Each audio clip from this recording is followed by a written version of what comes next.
So if your business relies on digital marketing to, attract attention and win customers, you already feel the rules are changing. Oh, absolutely. But what our source material shows is that 2026, it isn't just a change, it's a complete structural overhaul. That's right.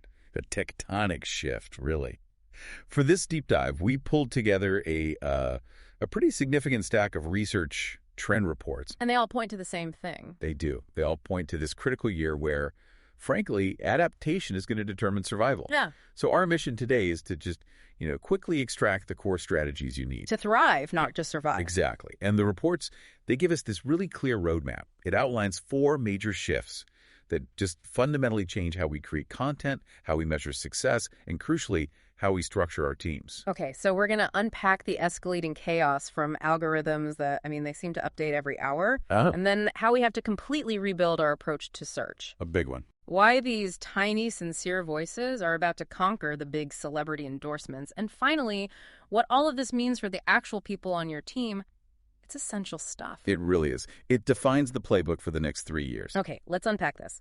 So we have to start with this concept that our sources flag as, the single biggest challenge for 2026. Algorithm volatility. Exactly. And this isn't the slow, seasonal tweak we used to deal with. No, not at all. This is frequent, often unannounced, and wildly unpredictable shifts in how the major platforms, we're talking Google, TikTok, Meta, and the new AI search systems, decide what gets seen. And what just disappears into the void. Right.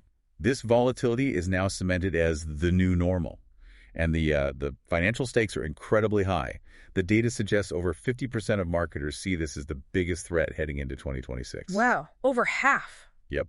So if you crack the success formula last week, chances are it's already giving you diminishing returns this week. These changes happen in real time, often without any documentation. Which means relying on a static strategy could tank your business overnight. It really could. That sounds exhausting for any marketing leader. It suggests that the old ways of creating content, like producing a huge volume of stuff based on a keyword list and just waiting. Exactly. Those methods are completely obsolete. Yeah. Because the algorithm is just so dynamic, it's constantly being refined by machine learning. If you stand still, you drop.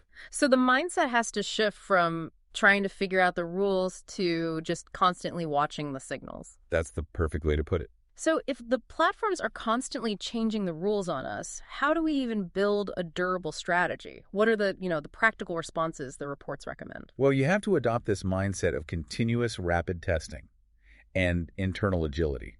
The sources point to 4 key strategies, really. The first is implementing what they call micro-experiments. Okay. Switching your content strategy to these rapid short cycles.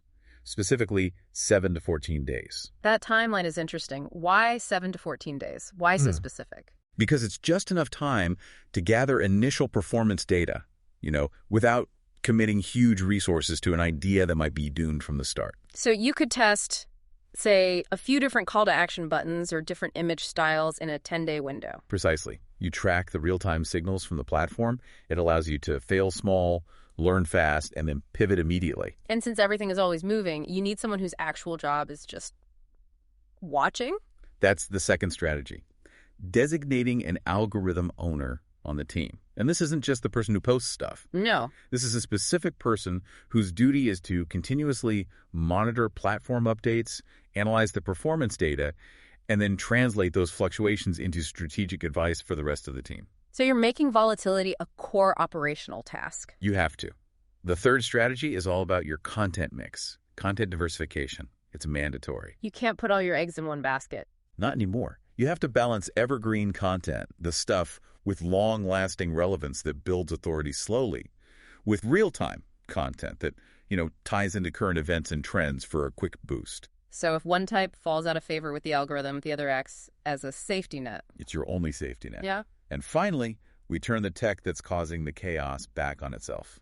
Using AI to watch the AI. That's the fourth strategy, AI monitoring. You use AI tools to spot abnormal patterns in your performance way before a human analyst ever could.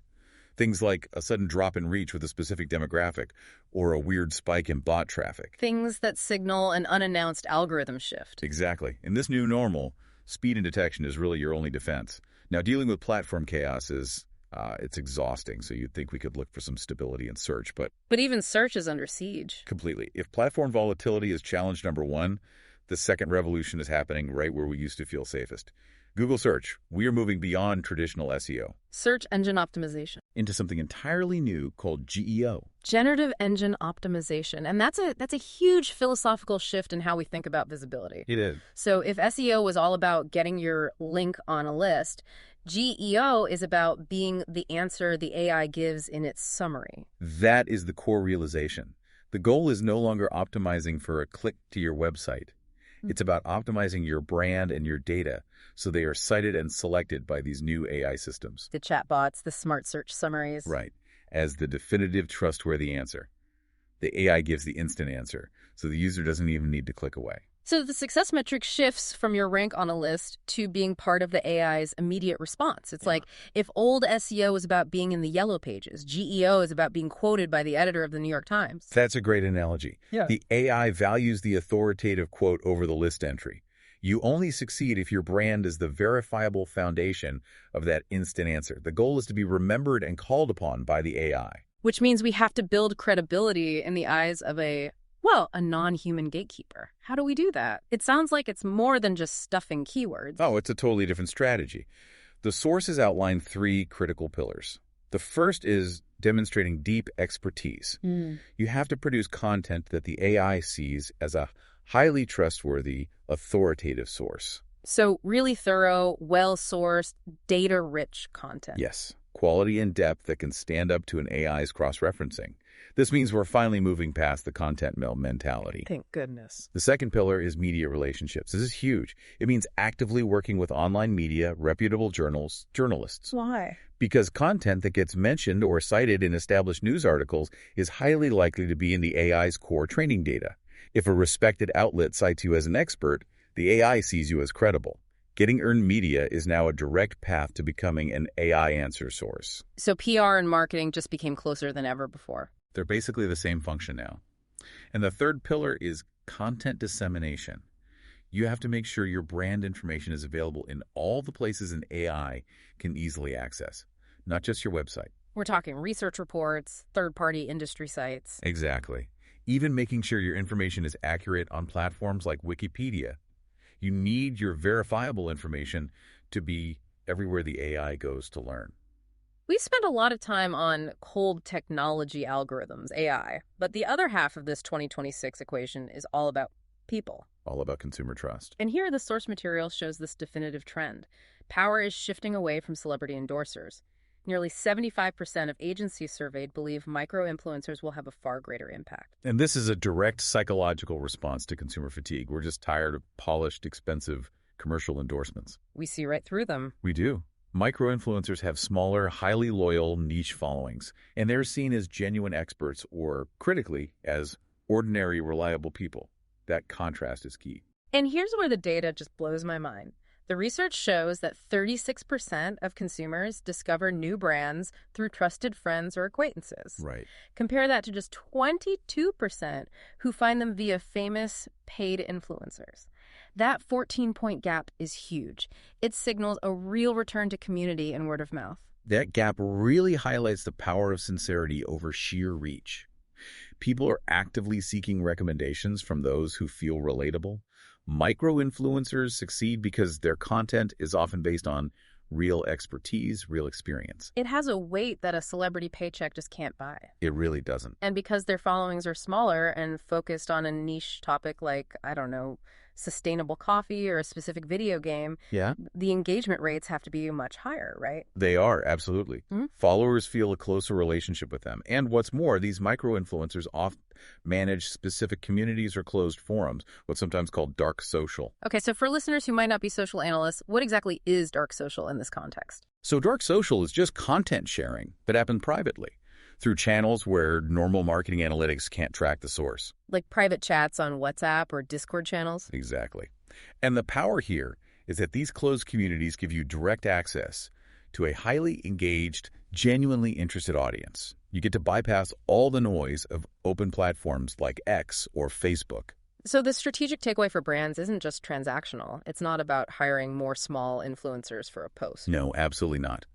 The sources all emphasize treating them as long-term partners, not hired guns, involving them deeply in the creative process. Product testing, feedback, content co-development. All of it. That's the key to building deep, lasting brand loyalty with their audiences. Okay, finally, let's bring this conversation back inside the organization. We've covered external chaos and shifting trust, but how is this AI revolution changing the actual people and roles inside a marketing department? The change is fundamental, and frankly, it's inevitable. Over 60% of marketers expect AI to fundamentally change their roles. 60%. Particularly by completely taking over the most time-consuming parts. Routine reporting and data analysis. AI is no longer a tool. It's becoming an integrated team member handling all the computational work. So the human marketer is finally freed from those, soul-crushing spreadsheets. I imagine that's a huge relief for a junior marketer just starting out. It should be. AI absorbs the repetitive work campaign reports, data collection, trend analysis, allowing humans to pivot their time to pure strategy and deep creative work. And that means new roles are popping up to manage this whole automated environment. They have to. The source's mission specialized positions like the AI supervisor or the AI strategist. Their job isn't to do the marketing, but to ensure the AI's output is accurate, on brand, and continuously optimized. They're the quality control for the automation engine. Precisely. So if AI is so good at data and analysis, what human skills become truly indispensable? I mean, what can't the AI touch? Well, this is the most important part. The value of skills that AI can't replicate just increases dramatically. As AI automates more, the essential human skills become high-level creativity, critical judgment, especially when you're interpreting the AI's output. A deep understanding of human emotion. And crucially, ethical decision-making. Marketers have to elevate their strategic abilities and focus relentlessly on the human-centric parts of the job. If you want to future-proof your career, you have to be doing the work the machine can't. That is a phenomenal and necessary playbook for 2026. So to rapidly recap for you, the listener. First, embrace algorithm volatility. Use rapid micro-experiments and get yourself an algorithm owner. Right. Second, forget traditional SEO. Optimize for GEO. Make sure your brand is the definitive answer the AI cites. Right. Third, shift your trust strategy.